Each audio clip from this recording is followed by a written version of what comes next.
écoutez UCAD-FM 94.7, UCAD-FM, la voix de Cheikh Anta Diop. La voix de Cheikh Anta Diop. Musique, sport, magazine, information, actualité internationale. Vulgarisation de la recherche, enseignement à la radio. Conférences, grands débats, direct des grands événements au sein de l'université.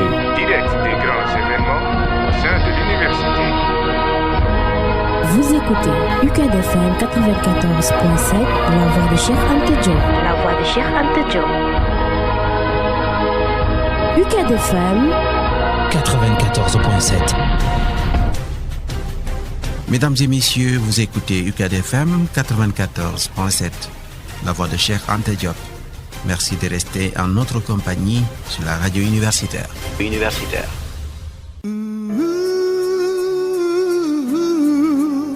Right on, thank you. Everything gonna be alright. Yeah, yeah.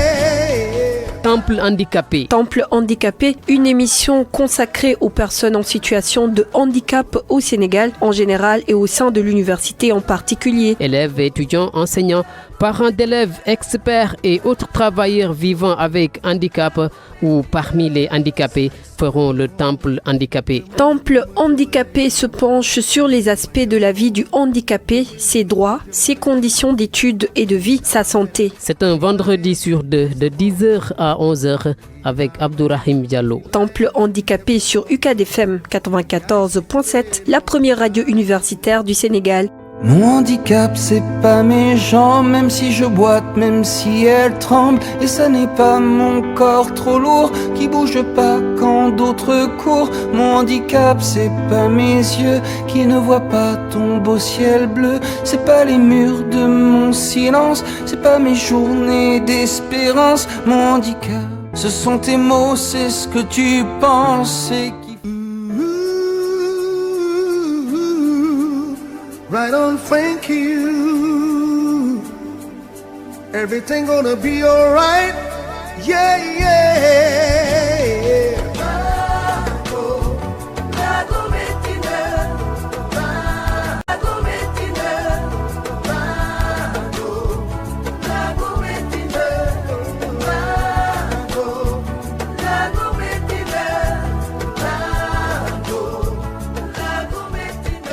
Messieurs, dames, bonjour, bonsoir selon l'endroit où vous êtes. Merci de rester fidèles au programme de la radio UCAD-FM 94.7, la première radio universitaire du Sénégal. Vous suivez votre émission Temple Handicap, une tribune dédiée aux personnes vivant avec un handicap au Sénégal en général et plus particulièrement au sein de l'université Cheikh Anta Diop de Dakar, UCAD. À la présentation, Abdourahim Diallo, cabine technique assurée aujourd'hui par Moustapha Djamil Sarr. Au menu de ce premier numéro, la situation des personnes handicapées au Sénégal et au sein de l'université Cheikh Anta Diop de Dakar, les différents concepts liés au handicap et enfin les différentes données publiées par l'OMS, Organisation mondiale de la santé, qui est de 15% des personnes vivant avec un handicap au Sénégal, et l'Agence nationale de la statistique et de la démographie qui déclare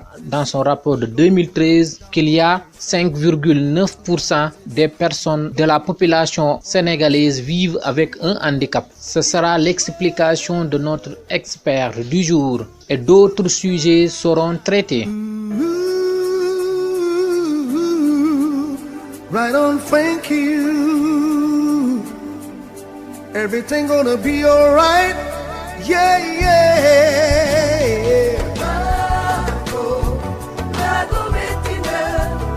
Amis auditeurs et Moustapha Djamil Sarr, nous allons recevoir notre premier invité, n'est-ce pas Moustapha? Talla Niass, il est le président de l'AEH, Association des étudiants handicapés de l'université Cheikh Anta Diop de Dakar. Selon M. Niass, L'AEH compte plus de 230 membres constitués d'étudiants et d'étudiantes. Il profite de cette occasion qui lui est offerte pour demander à ses camarades déficients visuels de fusionner les deux associations afin de bien prendre en charge les questions de handicap dans l'enceinte de cette université. Je vous propose de l'écouter. À ma connaissance, notre association a été créée depuis 1989.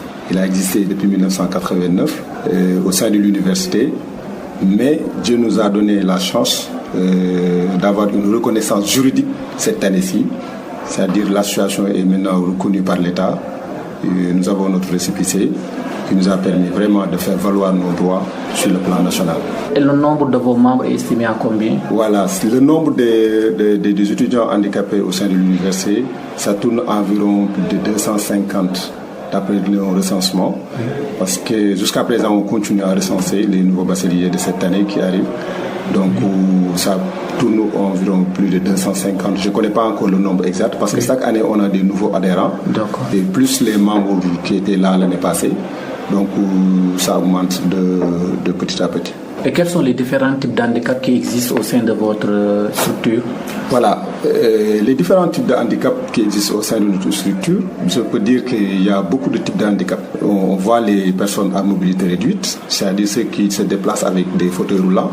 Il y en a qui se déplacent avec des béquilles, mais il y en a qui utilisent des protèges. Des protèges, nous avons aussi des handicaps qui ont des problèmes d'audition et qui ont besoin des appareils orthophonie pour pouvoir entendre. Nous avons aussi des malvoyants, je ne veux pas dire des non-voyants, mais des malvoyants, des personnes qui ont des problèmes qui sont votre association et qui peut-être dirigent une autre... les étudiants non-voyants, ils ont leur propre collectif qui est différent de l'association des personnes en situation de handicap au sein de l'université. Alors, comment faire pour que ces deux entités puissent être réunies? Voilà, c'est une question extrêmement importante. Donc, moi, à mon avis, je pense que, nous tous, nous vivons dans la même situation. Donc, nous n'avons pas besoin de se séparer. Donc tout ce que nous avons besoin, c'est de réunir nos forces. Et je pense que c'est extrêmement important parce que nous allons essayer de tout faire pour les associer dans nos activités, les convier, essayer de voir des activités de jumelage, puisque c'est deux entités. Mais le seul souci qui me pose problème, c'est que au niveau des logements, parce que nous voulons les intégrer au sein de l'association, mais la condition de l'université ne leur permet pas de s'adapter au logement du campus. Donc sur ce... Est-ce que peut-être vous avez les mêmes besoins? Peut-être eux, est-ce quand ils ont peut-être leur canne, ou peut-être s'ils ont des moyens pour se déplacer, peut-être ils ont plus de besoins minimes, ou peut-être si vous voulez, que vous. Peut-être eux, quand ils ont leurs ordinateurs et leur papier, le papier braille, peut-être ils n'auront pas assez de problèmes par rapport à vous, qui ont plus de problèmes à se déplacer. Ça vous avez tout à fait raison. Vous avez tout à fait raison. En tout cas, pour tout ce que je sache, c'est que nous sommes vraiment ouverts et nous sommes vraiment preneurs à donner des activités, à s'entraider entre nous, à réunir nos forces pour essayer de voir comment faire pour améliorer la situation de tous les étudiants handicapés de l'Université Cheikh Anta Diop de Dakar.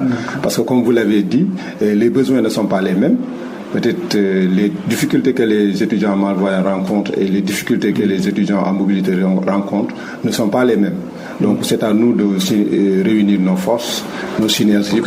Lorsque je les interroge, ils me disaient qu'ils ont des problèmes d'imprimante, de papier en braille, d'avoir des ordinateurs pour faire des recherches, d'avoir des logiciels de synthèse vocale. Peut-être ça c'est leur problème. Certainement avoir des cannes blanches pour se déplacer. Pour cette question, moi je pense que si aujourd'hui, comme je l'ai dit tantôt, si on réunit nos forces, on pourra détecter tous nos besoins et essayer de voir ensemble comment attaquer ces problèmes-là et les résoudre ensemble. Comme vous l'avez dit, nous avons des partenaires, nous travaillons avec beaucoup de structures.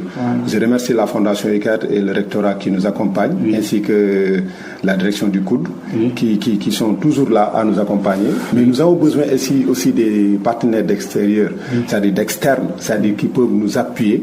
Et je pense que si aujourd'hui nous avons des partenaires qui peuvent nous fournir des matériaux de ce genre, dont les personnes malvoyantes auront besoin, je pense que ce sera une très bonne occasion pour nous-mêmes d'avancer et essayer de voir comment collaborer ensemble, de régler ces questions-là. D'accord. Et quelle est votre relation entre vous, les personnes en situation de handicap, et vos camarades? Voilà, il y a une relation, parce que comme je l'ai dit, chaque personne handicapée a un parent valide ou bien des copains, etc., etc. Moi, je ne vois pas de discrimination au sein de l'université. Oui. Peut-être la discrimination est un peu indirecte. Oui. Je peux dire ça s'accentue sur le problème d'accessibilité et certaines difficultés que les gens rencontrent. Mais sur le plan relationnel, moi, je ne vois pas de problème. D'accord. Seulement que le petit souci, c'est que certains de nos membres ont des difficultés de surmonter leur handicap. Oui. Et sur ce, ils sont un peu réservés. Ils sont un peu réservés. Ce qui fait que ces gens-là, c'est-à-dire, ils n'ont pas trop de relations avec les autres. Mais je pense que les autres, du moins nos camarades étudiants, sur ce plan-là, moi je ne vois pas qu'eux, ils jugent le handicap d'une autre manière, quelque chose comme ça, mais ils nous acceptent. Moi, je le dis de cette manière. Seulement que nous, c'est certains d'entre nous qui ont besoin d'informations. Il faudra que les personnes en situation de handicap puissent s'ouvrir aux autres pour que leur handicap puisse être pris en charge ou puisse être aidé par les autres personnes valides. C'est ça. Parce que aussi, les valides, s'ils ne sont pas informés, c'est-à-dire ils ne peuvent pas comprendre vos difficultés, ils ne peuvent pas comprendre votre situation. Maintenant, si vous êtes amis avec eux et si vous affirmez, comme on le dit, je pense qu'eux aussi, ils seront prêts à vous aider et à vous donner le soutien. Et pourquoi pas même avoir des relations amicales, essayer de partager beaucoup de choses avec eux sur ce plan. Donc je pense que le seul souci, c'est que il y en a, je ne dirais pas tout le monde, parce qu'il y en a qui ont dépassé leur handicap, qui vivent au quotidien, donc, mais il y en a qui ont un peu complexé et qui ont besoin de formations pour pouvoir surmonter leur handicap. Quoi. D'accord. Ces étudiants, quels sont les départements ou facultés qui accueillent ces personnes en situation de handicap au sein de l'université? Voilà. Sur cette question, je peux dire que nous avons dans tous les départements, nous avons des membres dans tous les départements. Si vous allez à la FASEC, nous avons des membres là-bas. Si vous allez à la faculté de droit, c'est pareil. À la fac sciences et à la faculté des lettres. Dans tous les départements, il y a nos membres qui sont présents là-bas. Et nous connaissons le nombre, nous connaissons le niveau d'études de tous ces étudiants-là. Donc, l'association des étudiants... Ils sont de la licence 1 à... Oui, de la licence jusqu'en doctorat. Jusqu'en doctorat. Nous avons des étudiants de la licence 11 jusqu'en doctorat. D'accord. En tout cas, je vous remercie. C'est moi qui vous remercie vraiment de m'offrir cette occasion, vraiment. La radio UCAD FM vous remercie aussi d'avoir accepté l'invitation. Je remercie aussi tous les auditeurs et vous pareillement. Merci beaucoup.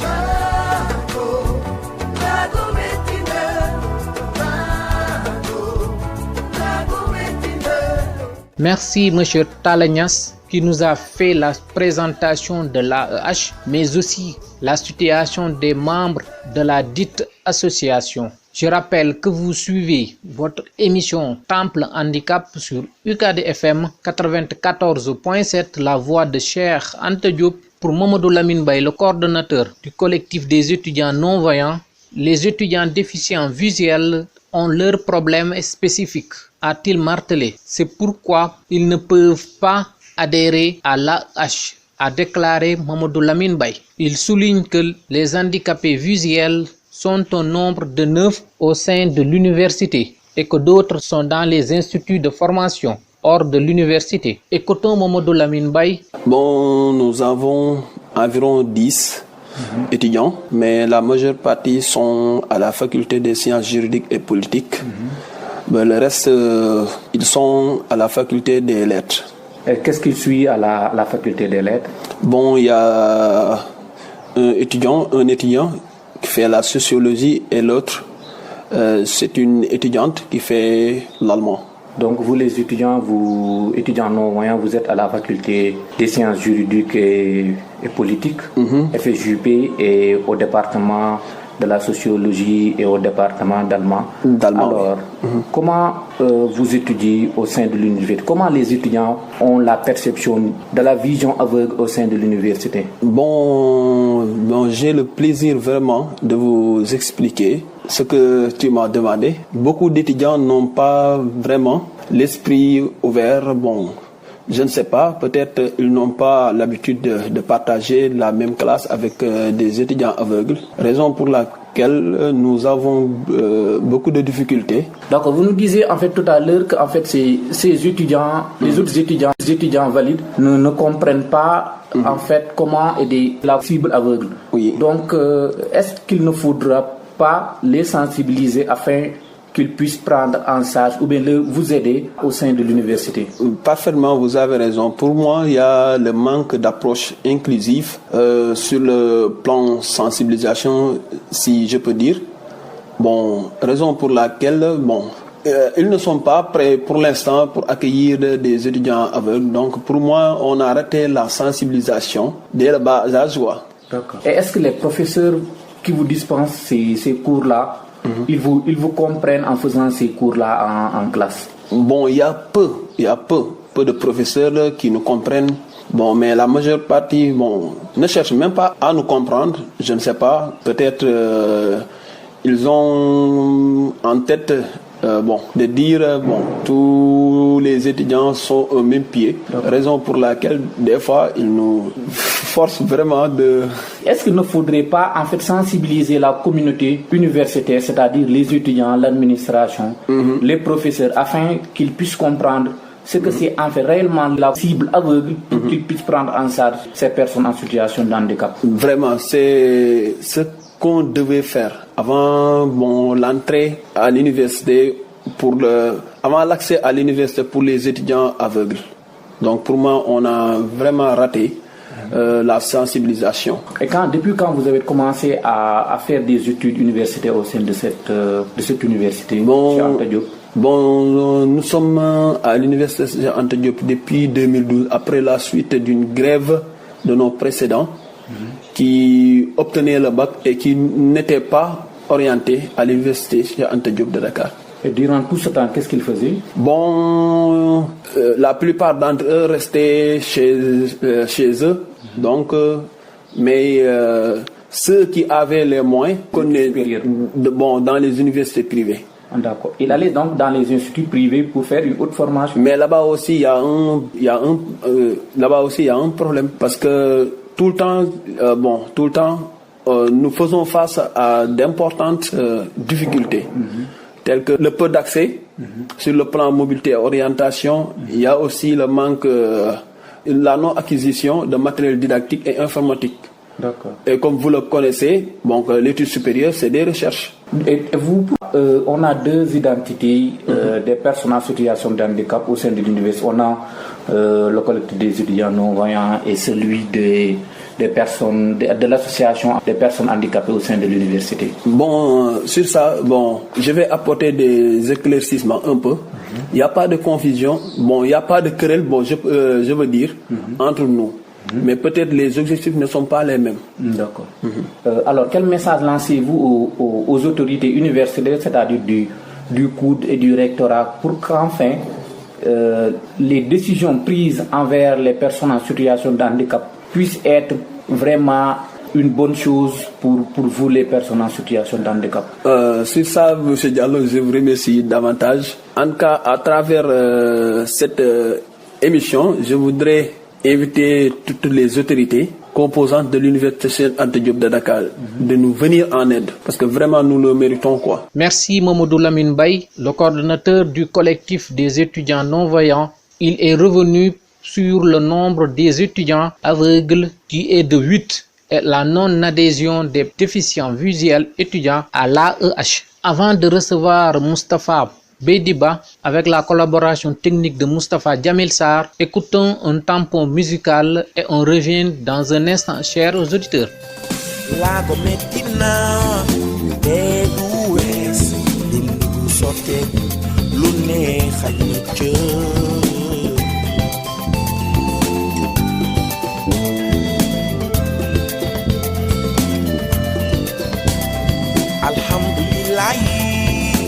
sant yàlla tey nangu dogalam ci ay nattoom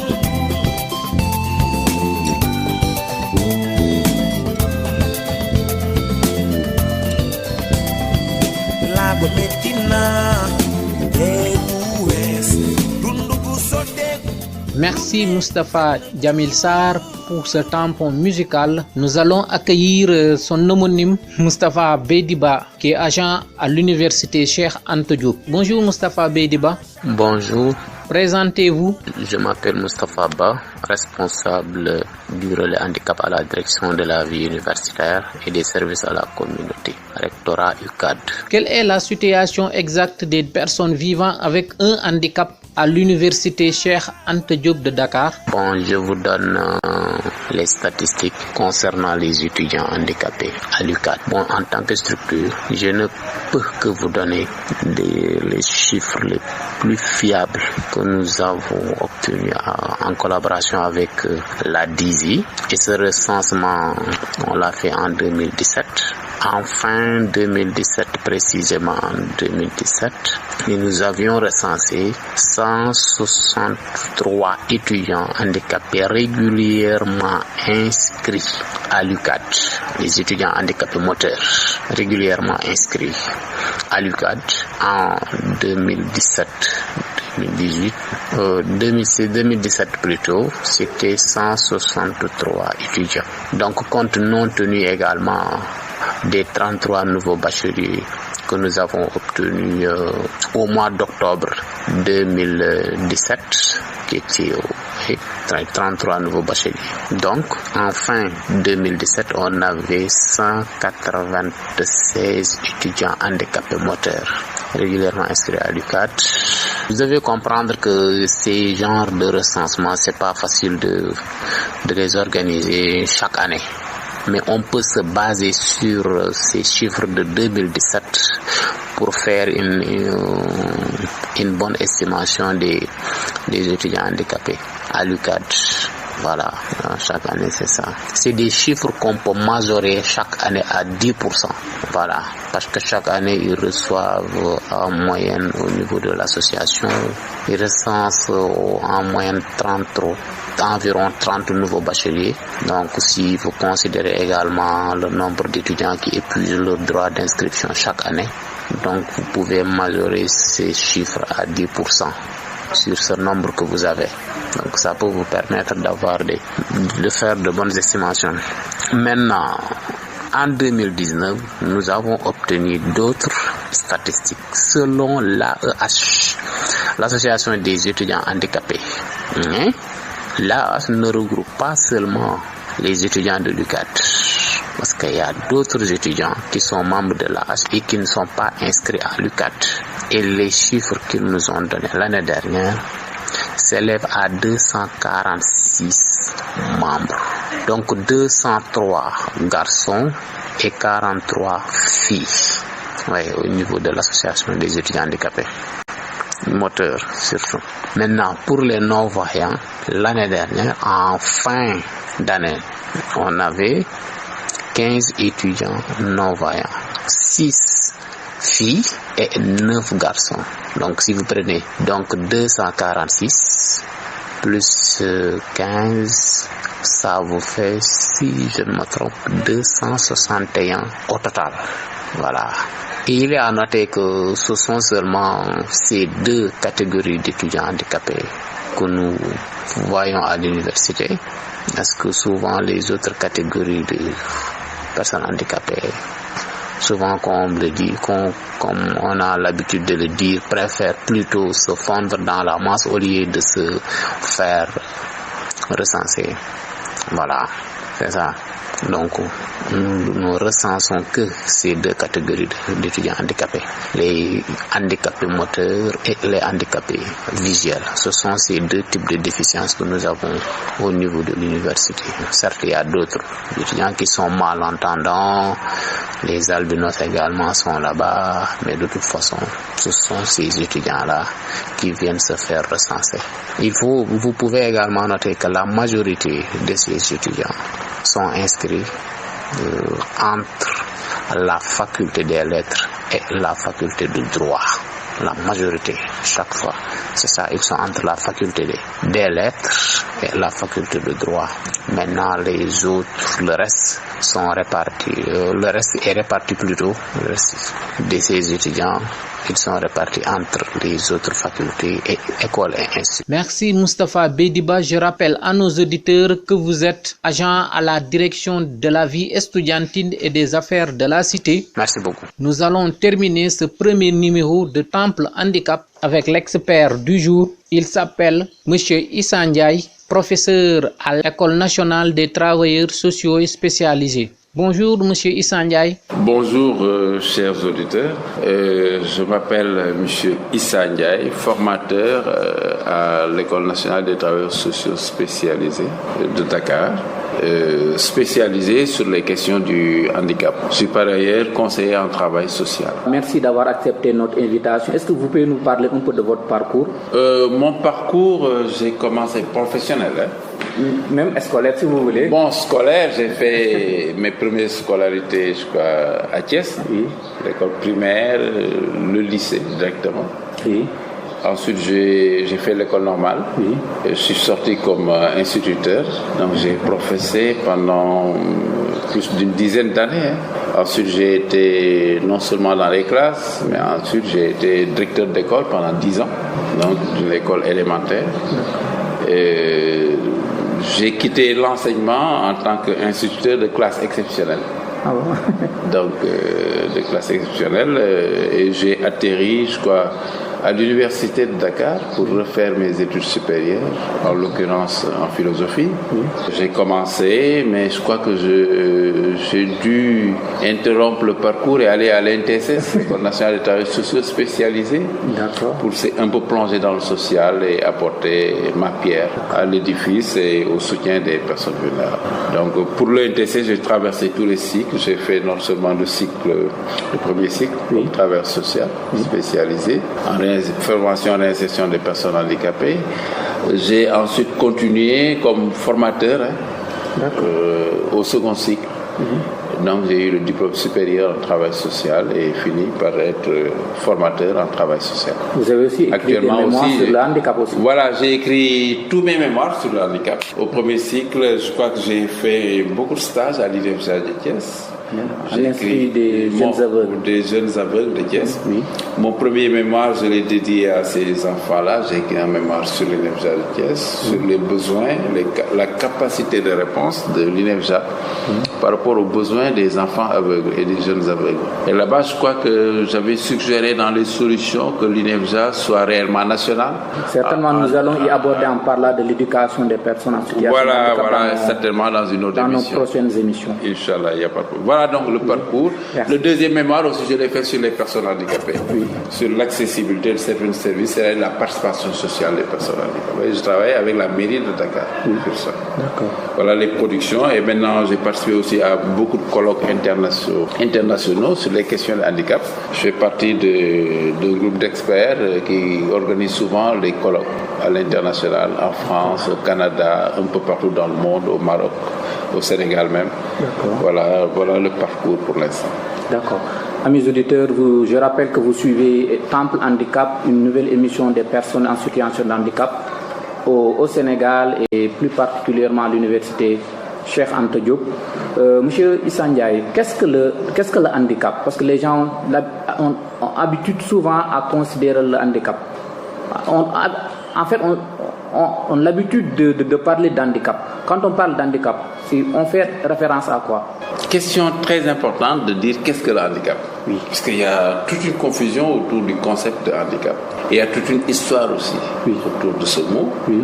Parce que le handicap, à l'origine, en fait, c'est apparu un peu en Angleterre, dans certains pays, durant les courses et les échanges, qui étaient inégales. Par exemple, course de chevaux ou bien échange inégal. Il fallait que il fallait que le plus fort, soit un peu aussi pénalisé par rapport à la force pour pouvoir prendre un point de départ commun. Entre deux chevaux qui n'avaient pas la même force, il fallait un peu de pénalité pour celui qui avait plus de force, pour égaliser les chances d'arriver en même temps. Globalement, on peut entendre ça comme ça, et le mot est parti pour dire handicap, c'est-à-dire mettre la main dans le chapeau pour égaliser les chances. Hand comme main et cap comme voilà, chapeau. En anglais, mettre la main dans le chapeau, c'est-à-dire pour égaliser les chances au départ. Vous voyez, pour que l'égalité des chances, donc le handicap repose carrément sur la notion d'égalité des chances à l'origine. Maintenant, on en est arrivé où maintenant on place le handicap à l'intérieur de la personne et ça pose un grand problème. Et c'est toute une histoire qu'on va aborder certainement tout à l'heure, lorsque vous me poserez les questions sur l'approche individuelle, l'approche sociale, plutôt le modèle individuel, le modèle social, avec les approches y afférentes. On va y revenir. D'accord, nous allons y revenir. Donc le handicap, en fait, il faut entendre ça comme extérieur à la personne, vous voyez, qui fait surgir une barrière, des obstacles qui empêchent à la personne qui a une déficience de réaliser ses activités de vie. D'accord. Voilà le handicap. Après, on va y revenir tout à l'heure. Oui, certainement. Maintenant, vous avez parlé de la déficience. La déficience, quel est le rapport entre la déficience et le handicap? Oui, on va commencer par la déficience qui est en réalité une perte ou une altération d'une structure ou d'une fonction psychologique, physiologique, anatomique, vous voyez, à la naissance ou acquise plus tardivement. Donc cette déficience est marquée sur la personne. Ça peut être visuel, ça peut être auditif, ça peut être moteur. Vous voyez?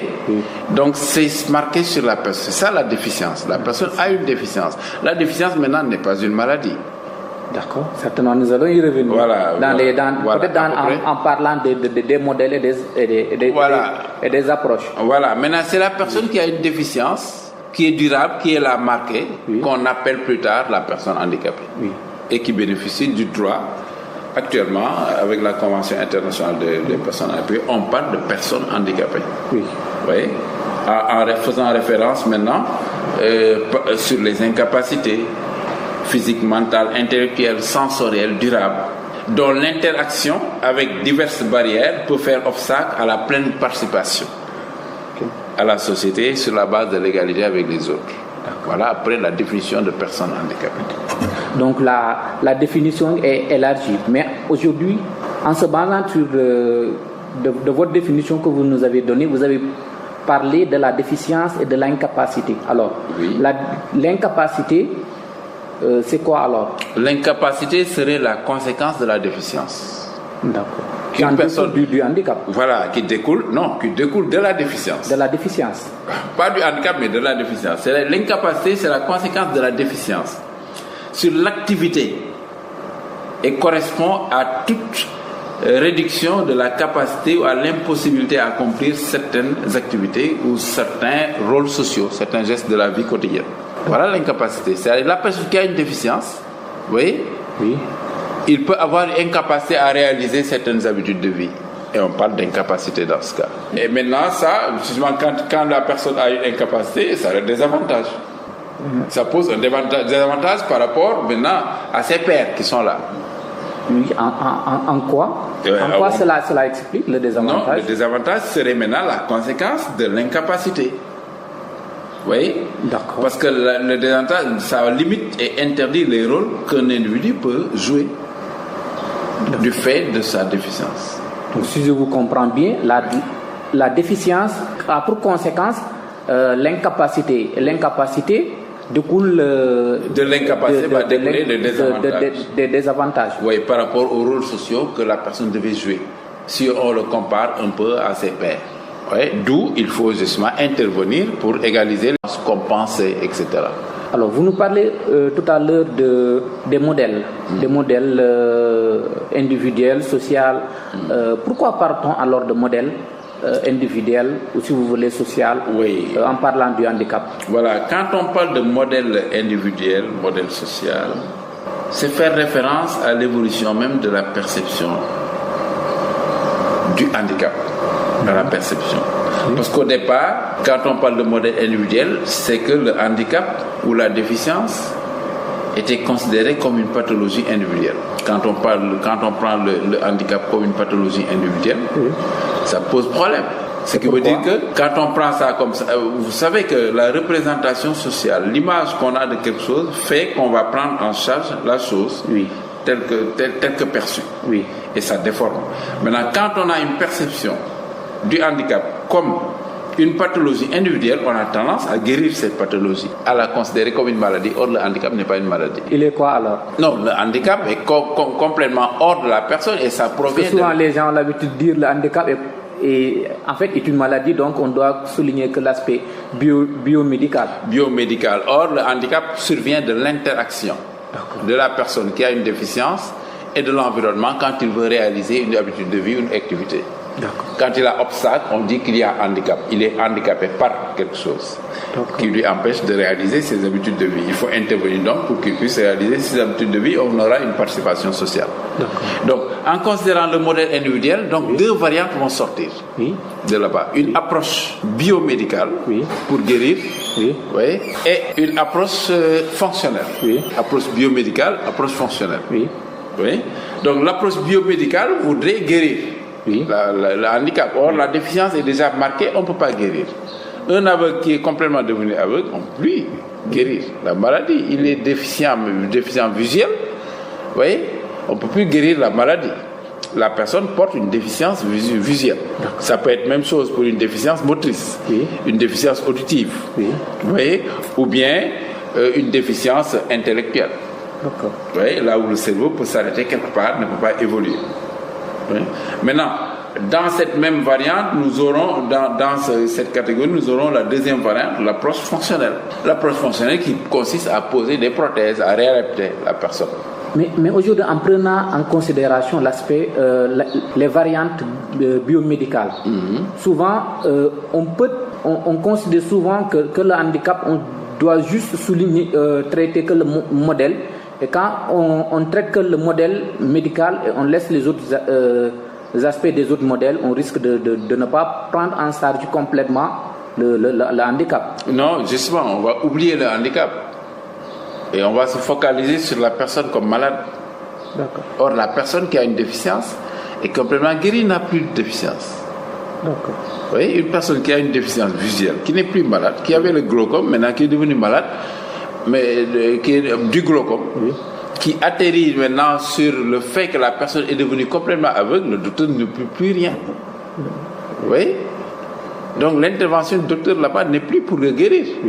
Peut-être le docteur de réadaptation va le réadapter, va travailler sur sa réadaptation. Le travail social aussi va intervenir pour que la personne, pour que l'environnement soit adapté à la personne pour qu'il puisse évoluer dans la société, participer socialement dans la société, etc.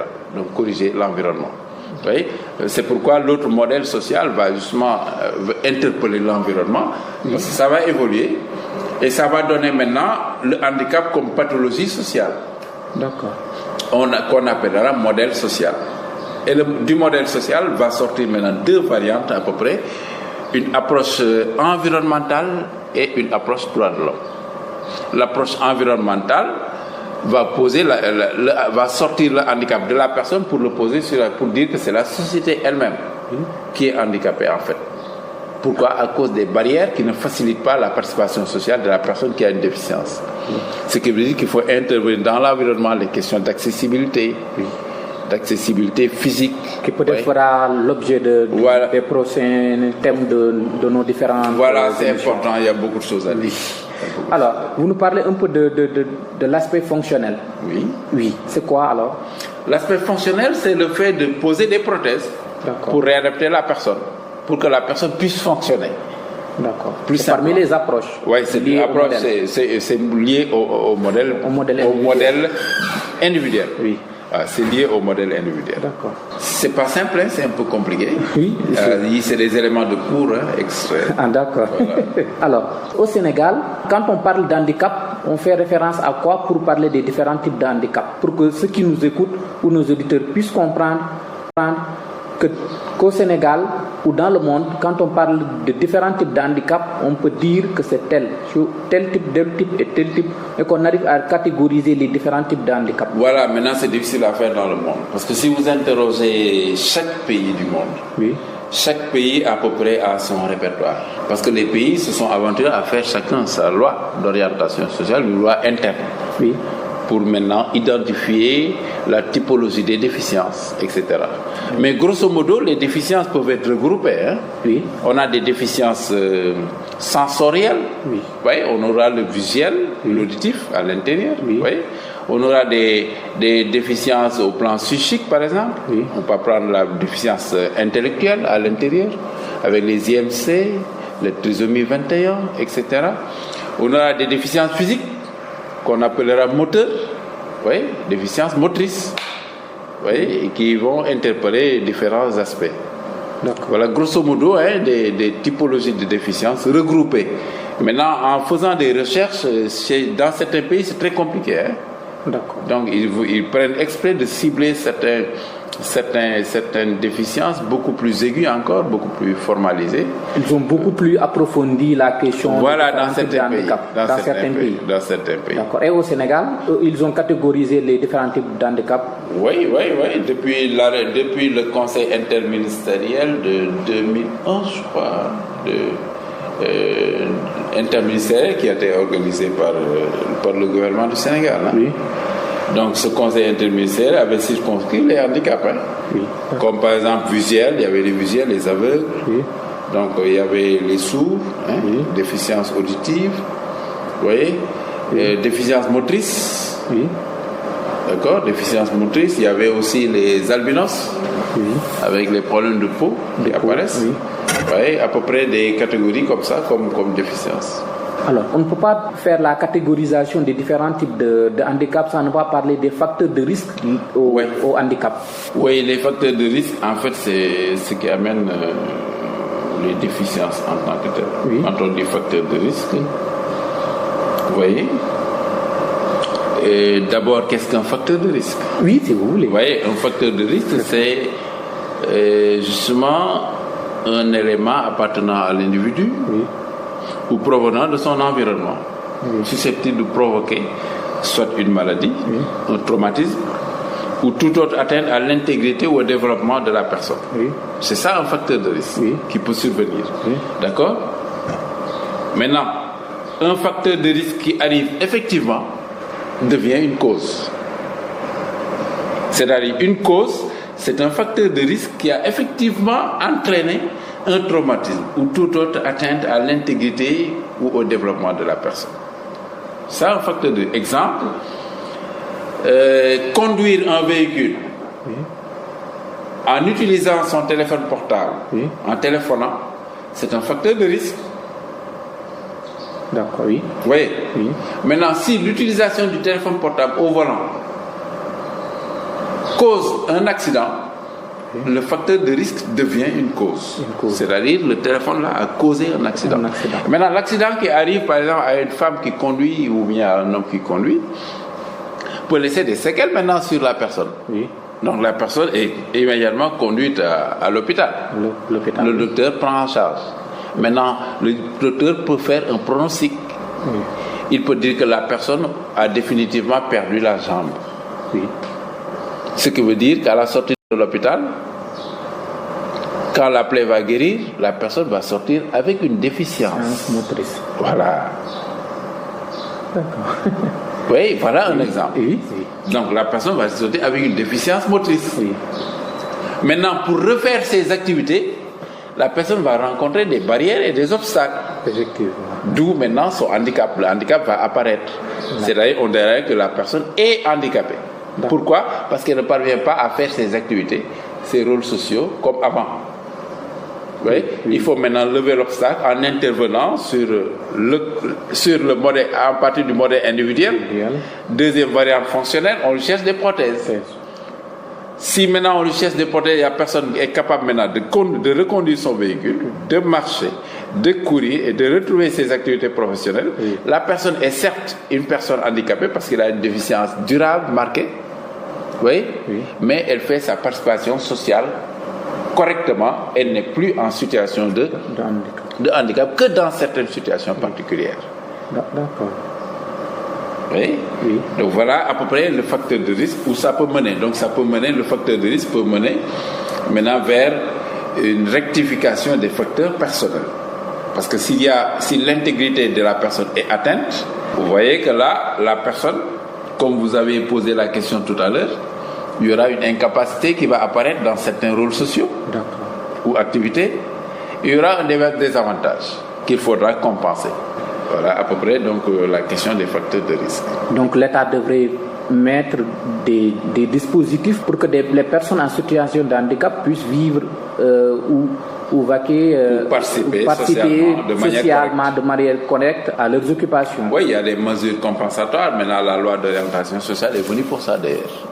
Donc, faire des compensations, si vous avez la loi. Donc, elle est très belle, hein? Il y a beaucoup de choses qui ont été prévues. Maintenant, le problème, c'est la mise en œuvre et les moyens d'accompagnement pour réaliser. Parce qu'il y a aussi beaucoup de décrets à faire dans ce sens. Oui, des décrets d'application à faire. Il y a quelques décrets qui sont sortis, mais c'est encore timide le rythme. Oui, peut-être qu'ils n'arrivent pas peut-être à utiliser leur carte d'égalité. Voilà.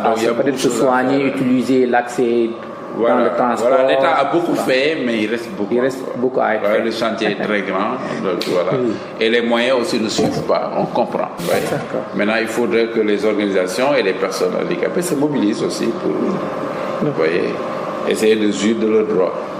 Et l'État avait ratifié la Convention internationale des personnes handicapées. Oui, c'est à partir de ça. Qui découle de la loi d'orientation. La loi d'orientation sociale, en fait, qui découle de cette ratification de la Convention internationale des personnes handicapées. Oui, effectivement, parce que les États partis devaient aller à une loi nationale, tirée de cette Convention internationale. Le Sénégal est parti vers ça et a fait d'ailleurs son premier rapport sur le handicap en 2014. Donc il y a des évolutions, le Sénégal avance.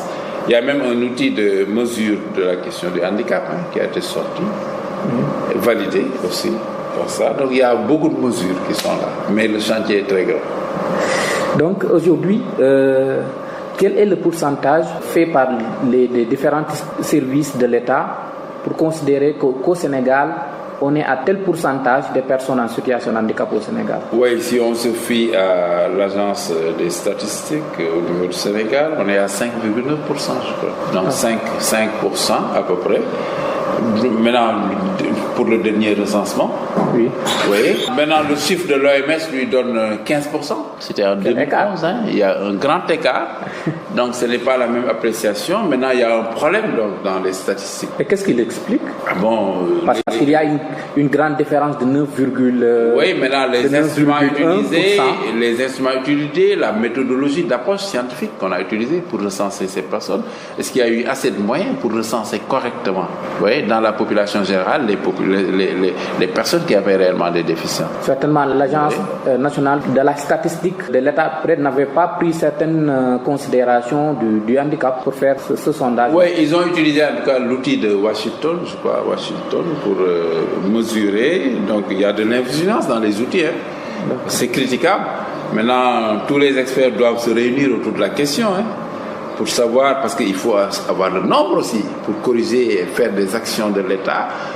Comme on est justement dans le budget programme et qu'il faut aussi mesurer les investissements, avoir des résultats, gestion axée sur les résultats, mais il faut avoir le nombre correct de personnes qui ont des déficiences et qui doivent bénéficier de la loi pour pouvoir piloter donc de manière vraiment beaucoup plus formelle et systématique.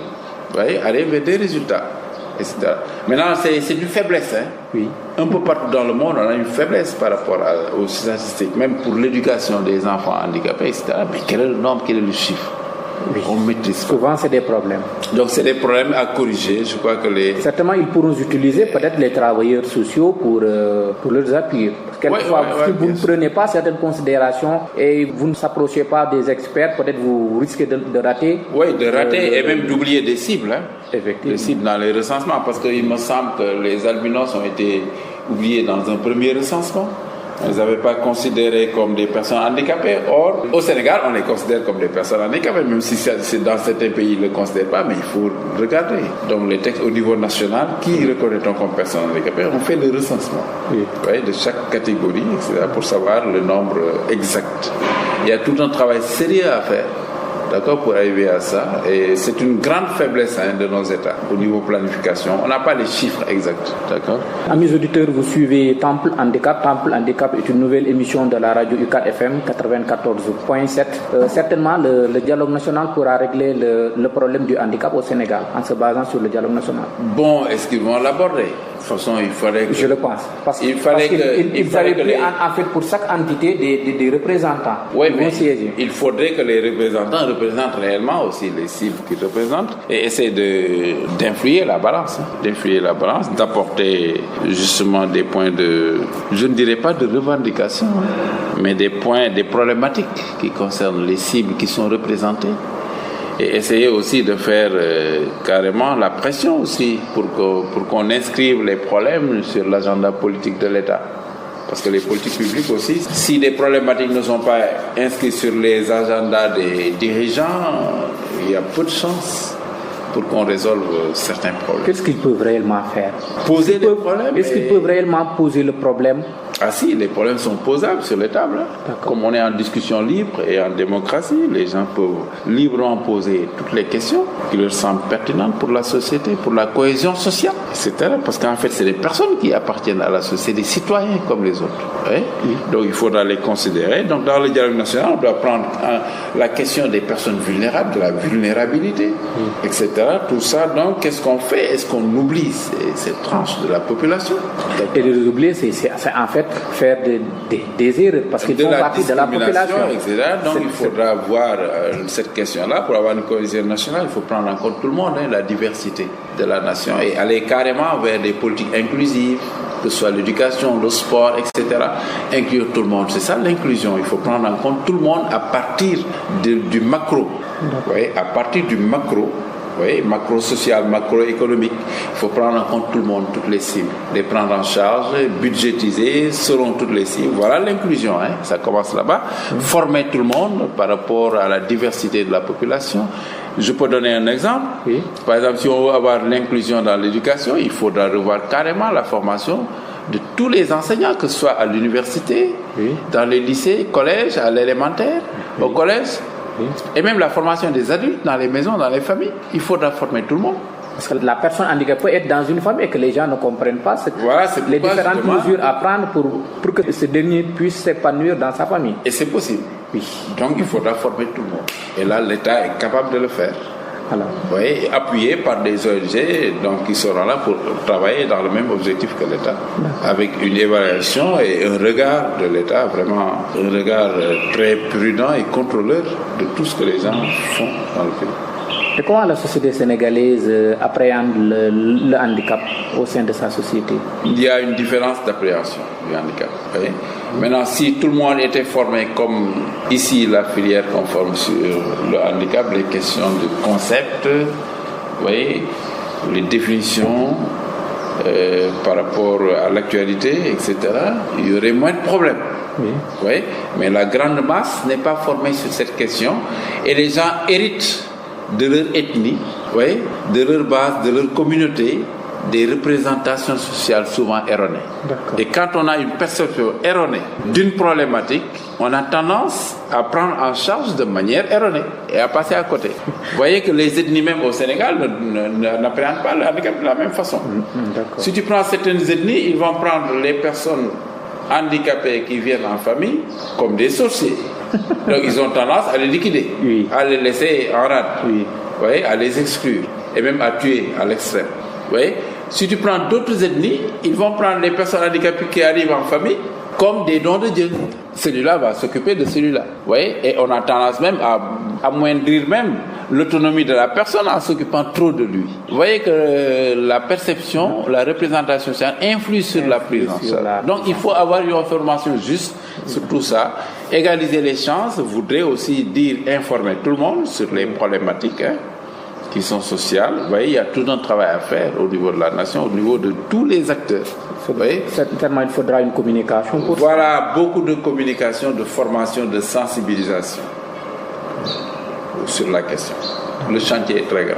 Il y a beaucoup de choses à faire. D'accord. En tout cas, M. Issa Ndiaye, merci. Merci à vous aussi, merci. Et nous sommes ouverts, l'NTC c'est ouvert vraiment à vous, pour vous recevoir, échanger avec vous sur des questions, des problématiques, parce qu'en fait l'NTC c'est un bras technique de l'État. Nous sommes là pour ça, l'information est là, si les gens arrivent, on va les informer, échanger avec eux. Surtout faire un appel à tous les conseillers, vous voyez, des présidents de la République.